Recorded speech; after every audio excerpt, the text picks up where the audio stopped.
حضرت عمر رضی اللہ تعالی عنہ کا زمانہ ہے جب یروشلم فتح ہوا. حضرت ابو عبیدہ بن جراح رضی اللہ تعالی عنہ حضرت عمر کو دعوت دیتے ہیں کہ آپ مدینے سے چلیں اور یروشلم میں پہنچیں.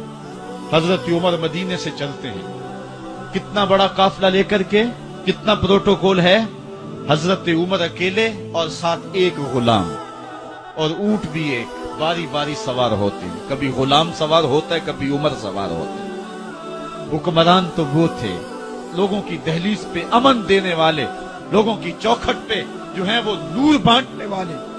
آج کے حکمرانوں نے تمہیں رمضان المبارک کے اندر لوڈ شیڈنگ کا پیکج دیا ہے اور آج بچے بھی تڑپ رہے ہیں اور جوان بھی سسک رہے ہیں, اور ماہ سیام میں جن اذیتوں میں قوم کو مبتلا کر دیا ہے وہ کسی سے مخفی نہیں ہے.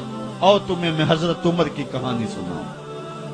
حضرت عمر دن کو تخت حکومت پہ بیٹھتے تھے اور ان کا تخت کو سونے زبرجد کا نہیں تھا, مسجد نبوی کی چٹائی تھی, اور سارا دن وہاں بیٹھ کے لوگوں کی باتیں سنتے. اور جب رات کے اندھیرے گہرے ہوتے عمر بھیس بدل کے مدینے کی گلیوں کا گشت کرتے. کہا تمہارے گھر سے دھواں نکل رہا ہے اور بچے رو رہے ہیں, ان کو کھانا کیوں نہیں دیتے؟ کہنے لگی عمر کی جان کو رو رہی. عمر کے پاؤں تلے سے زمین نکل گئی. کہا کیا ہوا؟ کہا 3 دن سے ہمارے ہاں کھانے کے لیے کچھ نہیں ہے. روزانہ بچے روتے ہیں اور میں ہنڈیا کے اندر پتھر ڈال کر کے نیچے سے آگ ڈالتی رہتی ہوں کہ بچے انتظار کر کر کے سو جائیں گے. کم وقت سو بھی نہیں رہے اور وہ پتھر پکیں گے بھی کیا, اور میں عمر کی جان کو رو رہی ہوں. حضرت عمر کا کلیجہ دہلنے لگا. فوراً پلٹے واپس بیت المال میں آئے, گھی کا ایک کنستر لیا, آٹے کی بوری لی, مرچ مسالہ جات بہت کچھ اٹھایا, اپنے کندھے پہ رکھا, بوری اپنی کمر پہ لا دی. عمر بیت المال سے نکلے تو آپ کے خادم اسلم نے دیکھ لیا, آگے بڑھا, کہا میرے آقا میں اٹھاتا ہوں. عمر کی آنکھوں میں آنسو ہے. کہا اسلم قیامت کے دن میرا بوجھ اٹھا لو گے؟ کہا قیامت کے دن تو اپنا اپنا بوجھ اٹھانا پڑے گا. کہا عمر کو آج اپنا ہی اٹھانے دو. حضرت عمر وہ گھی کا کنستر اور وہ آٹے کی بوری سر پہ اٹھائے ہیں اور اس خاتون کے گھر جاتے ہیں اور دستک دیتے ہیں. وہ جب دیکھتی ہے اس کی جان میں جان آ جاتی ہے. کہا جلدی جلدی آٹا گوندو, اور عمر سبزی کاٹنے لگ جاتے ہیں. حضرت عمر رضی اللہ تعالی عنہ سبزی تیار کر دیتے, ادھر آٹا گند جاتا ہے اور پھر اوپر چولہا رکھا جاتا ہے, چولہے کے اندر آگ رکھی جاتی ہے, وہ کھانا پکانے لگتی ہے, آگ بجھتی ہے. تاریخ نے لکھا ہے آگ بجھنے لگتی ہے, عمر جھک کر کے پھونکے مارتا ہے. عمر جھک جھک کے پھونکے مارتا ہے. کھانا پک گیا اور بچوں کے سامنے کھانا رکھ دیا, بچے کھا رہے ہیں. اب بچے رو رو کے نڈال ہو چکے تھے. حضرت عمر اپنے ہاتھوں کو اور اپنے گھٹنوں کو اور اپنے پاؤں کو زمین پہ لگا کے, جس طرح بکری کا بچہ چلتا ہے, ویڑے کے اندر کبھی ادھر چلتے ہیں کبھی ادھر چلتے ہیں, تاکہ بچے مجھے دیکھ کے خوش ہوں اور دل میں کہتے عمر جتنا رلایا ہے اب اتنا ہنسانا بھی پڑے گا. تو کبھی عمر امیر المومنین, یہ میں کسی آج کے جو ہے وہ لوگوں کے ووٹوں پہ منتخب ہونے والے حکمران کی کہانی نہیں سنا رہا, میں اس عمر کی کہانی سنا رہا ہوں جو 23 لاکھ مربع میل کا حکمران ہے, آدھی دنیا کا بادشاہ ہے. حضرت عمر جو ہے جس طرح بکری کا بچہ چلتا ہے اس طرح اپنے ہاتھ اور اپنے گھٹنے زمین پہ ٹیک کر کے جو ہے وہ اس طرح چلتے ہیں. بچے عمر کو دیکھ کے مسکراتے ہیں. جب بچے مسکرانے لگے تو حضرت عمر نے اس خاتون سے کہا بڑھیا عمر کو معاف کر دے. اس نے کہا تو اتنی ہمدردی کیوں کرتا ہے؟ کہا عمر بیچارہ بڑا پھنسا ہوا ہے, فکر ہے اس کو یرموک و فسطاط و حلوان کی, جب فتح ہے مصر تو تیاری ہے ایران کی. آتے جاتے وفد سے ملاقات بھی کرتا ہوگا, آتے جاتے وفد سے ملاقات بھی کرتا ہوگا, اور شب کو معلوم حالات بھی کرتا ہوگا. کانٹوں میں الجھی ہوئی بیچارے کی جان ہے, نیند اس کو بھی آتی ہے, آخر وہ انسان ہے. میری بہن عمر کو معاف کر دے. اس نے کہا نانا عمر کی بات میرے سامنے نہ کر, قیامت کا دن ہوگا, عمر کا گریبان ہوگا اور میرا ہاتھ ہوگا. جب اس نے یہ بات کہی تو عمر برداشت نہ کر سکے, بچوں کی طرح بلک بلک کے رونے لگے. کہا وہ بد نصیب عمر تیرے سامنے ہے, آج ہی کہلا جو کہنا ہے, قیامت کے دن مجھے معاف رکھنا. اس نے کہا تو عمر ہے؟ کہا بد نصیب عمر تیرے سامنے کھڑا ہوں۔ میرے عمر کہتے ہیں اگر دجلہ کے کنارے ایک بکری کا بچہ بھی پیاسا مر گیا اس کا حساب بھی عمر سے لیا جائے گا۔ اللہ اکبر۔ میں اس حضرت عمر کی کہانی سنانے لگا تھا۔ حضرت عمر نکلے یروشلم میں، ایک اونٹ ہے، ایک غلام ہے، کبھی وہ سوار ہوتا ہے، کبھی آپ باری مقرر کی ہے۔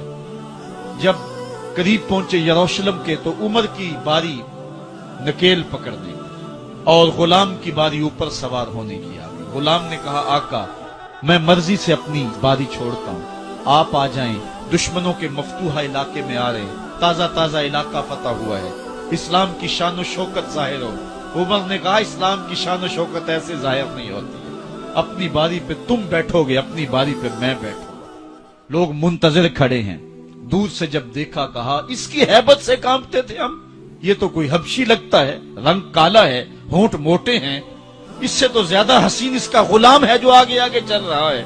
حضرت ابو عبیدہ نے کہا دھوکہ کھا رہے ہو، ہمارا آقا وہ نہیں ہے جو اونٹنی کے اوپر سوار ہے، ہمارا آقا وہ ہے جو لگام تھامے آگے آگے چل رہا ہے۔ حضرت عمر رضی اللہ تعالیٰ عنہ کو آگے بڑھ کے جابیہ کے مقام پہ حضرت ابو عبیدہ بن جراح نے استقبال کیا تو حضرت عمر آگے بڑھے اور انہوں نے آگے بڑھ کر کے حضرت ابو عبیدہ کے دونوں کندھوں پہ ہاتھ رکھا اور سنو حضرت عمر نے کیا کہا۔ کہا لا الہ الا اللہ انا کنا اذل قوم فاعزنا اللہ بالاسلام۔ کہا کہ لا الہ الا اللہ، اے ابو عبیدہ بن جراح ہم ایک ذلیل قوم تھے اور اللہ نے ہمیں اسلام کی وجہ سے عزت عطا کی ہے، اور میں تمہیں ایک تاریخ ساز بات کہنے لگا ہوں اور وہ یہ ہے کہ جب تک ہم اس عزت والے اسلام کے دامن کو تھامے رہیں گے ہماری عزت قائم رہے گی، اور جب اسلام کے علاوہ کسی اور جگہ سے عزت ڈھونڈیں گے تو رسوا کر کے رکھ دیے جائیں گے۔ یہ ہے وہ خلاصہ جو حضرت عمر نے امتوں کے عروج و زوال کا بیان کیا ہے۔ اس امت کو جو خیرات ملی ہے تخت و تاج کی، وہ پینٹاگون سے نہیں ملی، وہ واشنگٹن سے نہیں ملی، وہ وائٹ ہاؤس سے نہیں ملی، وہ محمد عربی کے جوڑوں کا صدقہ ملی ہے۔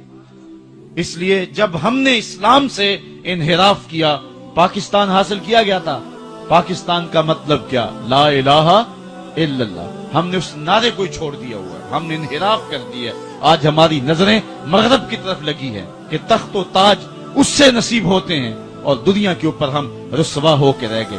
ہماری پستی، ہماری زبوحالی، ہماری ذلت کا سبب یہ ہے کہ جس جگہ سے ہمیں عزت ملی تھی ہم نے وہ مرکز ہی چھوڑ دیا ہے۔ اس مرکز حیات کو، اس مرکز زندگی کو، اس مرکز عزت کو ہم نے چھوڑ دیا ہے اور دنیا کے اوپر ہم رسوا ہو رہے ہیں۔ انہی حضرت عمر کی کہانی ہے۔ وادی تہامہ سے گزر رہے تھے کہ بچوں کی طرح بلک بلک کے رونے لگے۔ کہا عمر جوان آدمی ہو اور بچوں کی طرح بلک کے رو رہے ہو۔ کہا تم نہیں جانتے، مجھے بچپن کی کہانی یاد آ گئی۔ کہا کیا کہانی ہے؟ کہا یہی عرض تہامہ تھی، میرے باپ خطاب نے مجھے 5 اونٹ دیے تھے، کہا انہیں لائن میں کھڑا کرو سیدھا۔ میں آگے والا سیدھا کرتا تھا، پیچھے والا ٹیڑھا ہو جاتا، پیچھے والا سیدھا کرتا، آگے والا ٹیڑھا ہو جاتا۔ میرے باپ خطاب نے مجھے بڑا مارا۔ کہا ایک عرب کے بیٹے ہو کے تم سے 5 اونٹ لائن میں کھڑے نہیں ہوتے؟ کہا ایک زمانہ عمر پہ وہ تھا کہ اس سے 5 اونٹ لائن میں کھڑے نہیں ہوتے تھے، اور آج شرق سے لے کر غرب تک 23 لاکھ مربع میل کی حکمرانی اور انسان بھی لائن میں کھڑے ہیں۔ یہ محمد عربی کے جوڑوں کا صدقہ نہیں ہے تو اور کیا ہے؟ عمر سے تو 5 اونٹ لائن میں کھڑے نہیں ہوتے تھے۔ تو یہ عزتیں، یہ تخت و تاج، یہ حکومتیں ہمیں حضور کی دہلیز سے ملی۔ جب ہم نے اس دہلیز کو چھوڑ دیا تو دنیا کے اوپر رسوا ہو گئے اور ذلیل کر کے رکھ دیے گئے۔ آفاق کے ہر ہر گوشے میں قرآن سنا کر دم لینا، اب رکنا نہیں، اب تھمنا نہیں، فردوس میں جا کر دم لینا۔